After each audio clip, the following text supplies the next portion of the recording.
आत्ताच एक इंटरनॅशनल मीडियामध्ये अत्यंत महत्त्वाची घटना घडली. ती म्हणजे रिपब्लिक ऑफ बलुचिस्तान म्हणजे स्वतंत्र बलुचिस्तान राष्ट्र याची घोषणा करण्यात आली आहे. आणि त्याच्याबरोबरच त्या बलुचिस्तानमध्ये कशा प्रकारचं चलन म्हणजे करन्सी वापरली जाईल याचे सुद्धा फोटो हे जाहीर करण्यात आले आहे. हे सोशल मीडियावरती आलेलं आहे. तर नेमकं काय झालं आहे? खरं म्हणजे हे सोशल मीडियावरती नक्कीच व्हायरल झालेलं आहे. आणि काही बलुची नेते जे युरोप आणि अमेरिकेमध्ये आहे त्यांनी स्वातंत्र्याची घोषणा केलेली आहे. परंतु अजूनसुद्धा बलुचिस्तानवरती पाकिस्तानचाच कब्जा आहे. कारण ज्यावेळेला राष्ट्र स्वतंत्र राष्ट्र केव्हा बनतं त्याला युनायटेड नेशन्स त्याला हो म्हणतं. जगातली मोठी राष्ट्र त्याला मान्यता देतात. तिथे त्यांचं स्वतःचं सरकार निर्माण होतं. त्याच वेळेला ते स्वतंत्र राष्ट्र असं बनतं. तर तसं जमिनीवरती झालेलं नाही आहे. बलुचिस्तानमध्ये हिंसाचार प्रचंड वाढलेला आहे. पाकिस्तानी सैन्याला सगळीकडे माघार घ्यावी लागते आहे.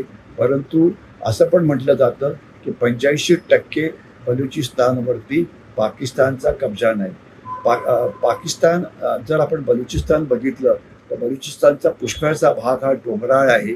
त्या डोंगराळ भागामध्ये बलुची लिबरेशन आर्मीचा पूर्ण कंट्रोल आहे. पाकिस्तानी सैन्याची तिथे जायची हिंमत नाही. परंतु बलुचिस्तानमधून जो रस्ता जातो CPEC corridor China Pakistan economic corridor आणि जे बलुचिस्तानचं ग्वाडार बंदर आहे तिथे मात्र कुंपण लावलेलं आहे. तिथे मात्र एक किल्लाबंदी करण्यात आली आहे आणि त्याच्यावरती पाकिस्तानचं कंट्रोल आहे. परंतु पाकिस्तानी सैन्य बलुचिस्तानमधले जे रस्ते आहे त्या रस्त्यावरून जायची त्याची हिंमत नाही. ते बलुचिस्तानमध्ये ज्या वेळेला बलुचिस्तान लिबरेशन आर्मीच्या विरुद्ध कारवाई करायला जातात त्यावेळेला ते रस्त्याने जात नाहीत. ते हेलिकॉप्टरच्या मदतीने जातात. एअरफोर्सचा वापर करतात. तोफांचा वापर करतात. त्यांची जमिनीवरून कारवाई करण्याची त्यांची जी हिंमत आहे ती नाही. आणि असं म्हटलं जातं की रात्रीच्या वेळेला पाकिस्तानी सैन्य हे बलुचिस्तानमध्ये कुठेही बाहेर फिरू शकत नाही. ते केवळ आकाशातनंच खिडक्या घालतात. तर त्याच्यामुळे 85% बलुचिस्तानवरती पाकिस्तानी सैन्याचा कब्जा नाही हे काही प्रमाणामध्ये खरं आहे. कारण या ठिकाणी रात्रीच्या वेळेला पाकिस्तानी सैन्य येत नाही. परंतु बलुचिस्तान मात्र स्वतंत्र झालं आहे असं मानता येणार नाही. तिथे हिंसाचार जो आहे हा प्रचंड वाढला आहे. आता या सगळ्याचा चीनवरती काय परिणाम होतो हे महत्त्वाचं आहे.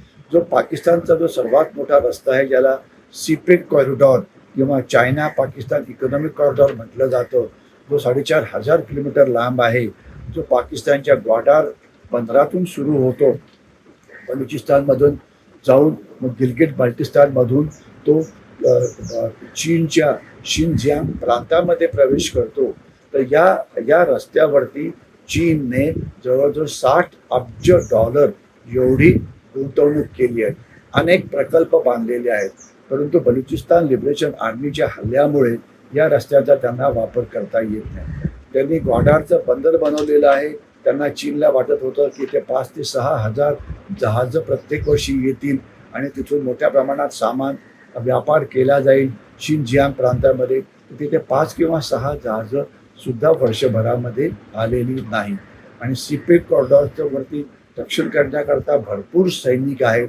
परंतु तिथे त्याचा काही उपयोग नाही. अजूनसुद्धा चीनी नागरिक तिथे सुरक्षित नाहीत. चीनी नागरिकांना मारलं जातं.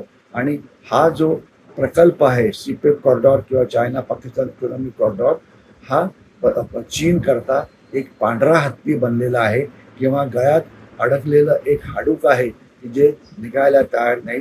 चीनचे पूर्ण पैसे जे आहेत ते बर्बाद झालेले आहेत. आणि पाकिस्तानी सैन्य सीपेक कॉरिडॉर किंवा जे चीनी बलुचिस्तानमध्ये आहे त्यांचं रक्षण करण्याकरता असमर्थ आहे. मात्र बलुचिस्तान अजून स्वतंत्र झालेला नाही.